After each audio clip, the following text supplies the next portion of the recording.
Hey, welcome back. Today I had some audio issues, so I'm just going to be piecing these together as best as I can, but I thought it would be helpful just to see what I do to prepare my vegetable beds for the coming season. So I typically leave my old plants just to cover the soil during the winter months, but also to add nutrients as they break down. And then I'm going to be getting into amending very sparingly. I've got a mix that I'm going to share with you, and I'm going to be using that, but mostly compost is how I will be amending my soil and preparing it with all the nutrients they need for the growing season. So thanks for joining me, and let's get into it. All right, we are here in the vegetable garden, and a few of the tools I'll be using today for the cleanup will be my wagon to transport all the dead plant material into the compost. Excuse the rooster. And some hand snippers and a hoe to clean up the debris. So let's get to it.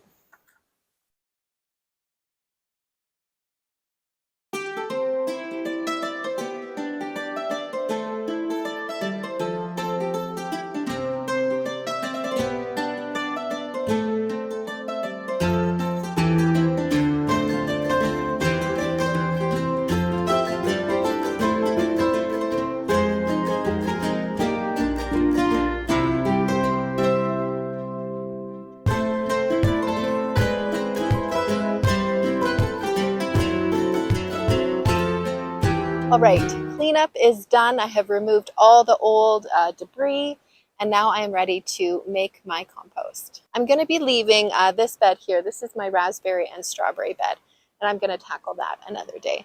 So the idea is not to remove everything.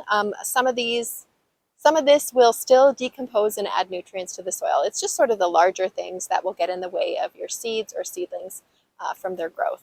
I was quite happy with the lack of weed presence in the garden, and I think that's another one of the benefits of leaving some coverage for your soil over the winter months. In the spring, the weeds are typically the first to emerge, and they sort of take over in the spring, and it can be quite tedious to remove them from the garden, so it's nice to have a lot less to deal with in the spring. All right, like I said, this is a 4-ingredient mixture to top dress and amend my soil. So the 4 ingredients, the first 2 I want 1 part of, and I'm going to be using this little pot to measure. So blood meal and bone meal, I will be adding 1 part. The third ingredient is wood ash, and that's 3 parts of, so 3 cups. And then the last is the mushroom compost, so I'll be doing 4 parts of this. I'll be stirring it together in my little bucket here, very thin on the top of the soil, and then I'll be putting additional compost on top. So let's get mixing.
All right, that is what it looks like.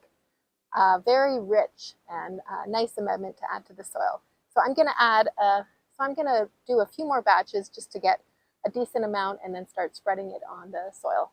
I have mixed together my amendment, and now I'm going to be sprinkling it on the soil surface very, very, very lightly.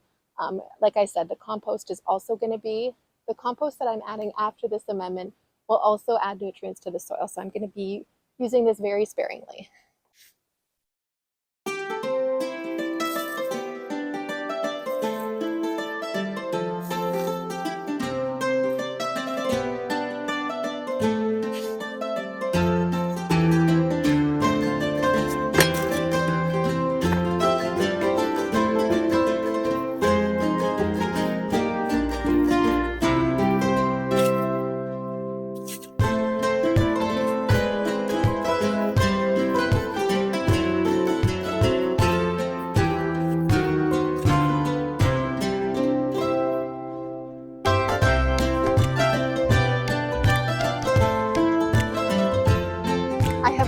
just growing in the bed in front of me, so I'm going to be leaving that.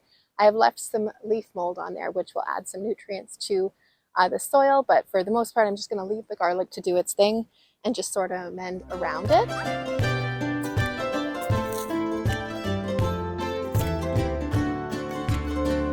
And behind me, I have some Egyptian walking onions, which have been really fun to have growing in my yard, but unfortunately, I haven't used them a lot. So this year, I plan to use them a little bit more because both parts of the plant are actually edible. The green stalk is actually sort of like a green onion flavor, and then the actual bulb tastes like a scallion. So yeah, both parts are edible, and I would like to start using them more.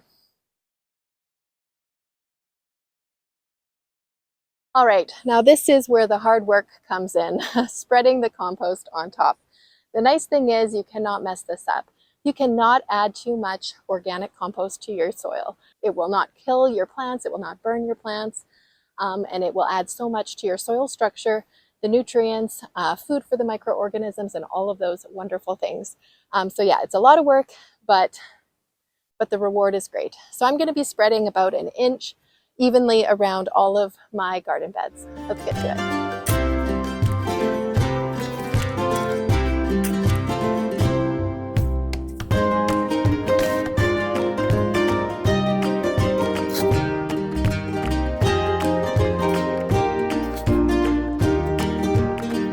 Now, when you're adding this compost to the top of your soil, there's no need to mix it in. Actually, it does more harm than good when you're mixing in the amendments. Within your soil, actually, there's the ability to break down and aerate and mix up those amendments within those microorganisms and all of those beneficial jobs that they have. When we're tilling, we're actually disrupting the soil structure and doing a lot more harm than good. So just layering it on top is all we have to do, which is great. We actually are skipping a step.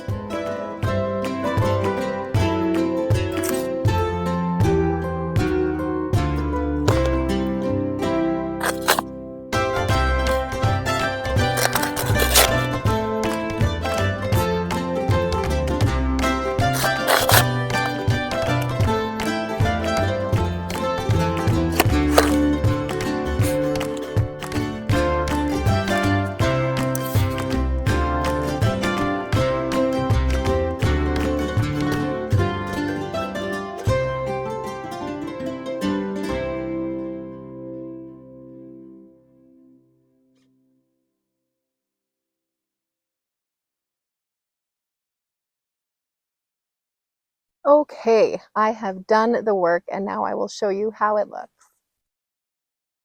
Okay, here we are at the beginning of the garden. The gate is right here, and I have a climbing rose right here. It's a beautiful peachy color, and then some columbine and dianthus growing there. So I just mulched with the compost around there. I have some kale that overwintered that might be coming back. These are just some stepping stones to access that corner. Our irrigation is there. And as you can see, our fencing is not complete. we did two sides the first year, and then it seemed to be like the deer weren't gonna be bothered to come in, but now they have explored and realized that they can jump in. And it was a plan anyway to replace this fence, but we will be doing that this year, just replacing this corner, just replacing both sides here. Okay, so moving from my stepping stones here, which is where our irrigation is, I left all the irrigation lines here. I still have to test them, run them through, make sure that they're still working. But yeah, here is all of the compost spread. And then in the center, I have 3 4x4 beds here. Last year, my daughter used this for vegetables, but this year she said that she doesn't need to do it. Maybe lost interest or that type of thing. And then I've got this bed and this one. This one has some overwintered perennials, Chinese lantern, and another ground cover. I forget which one. I might be moving the ground cover out of there because I think it's deer resistant, so I might put it in a flower bed. Anyway, over here, finished up this area. And then these are the walking onions here. And then my garlic is coming up here.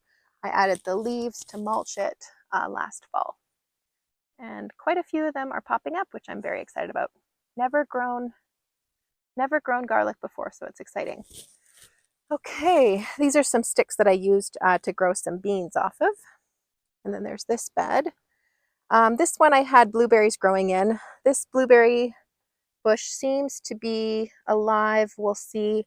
I lost one here, so I added a clematis there. Then I have a climbing hydrangea just there. And then this bed I haven't tackled completely. I've got raspberries against the fence and strawberries in front with some spinach overwintering there. And there's little Cece. I usually grow sweet peas here. It's just a nice area for them. So I just amended this area as well. I've got some chives and, oh, I think this is an old onion. It's probably rotted. Yeah, rotted onion growing there, but I'll remove that. And then I've got these chives here. A little bit more mess to clean up, but overall feeling good about the progress. Well, that's it for the day. Just tackling one job at a time. Spring maintenance can really feel like it just gets out of control fast. So I find just doing little tasks here and there really helps to feel like you're getting somewhere. So next week I'm going to be starting, I think, some cold hardy vegetables. So I'll take you along with that now that we are all ready to go and the beds are all cleaned up. Anyway, thanks for joining me and I hope you have a great day. Bye.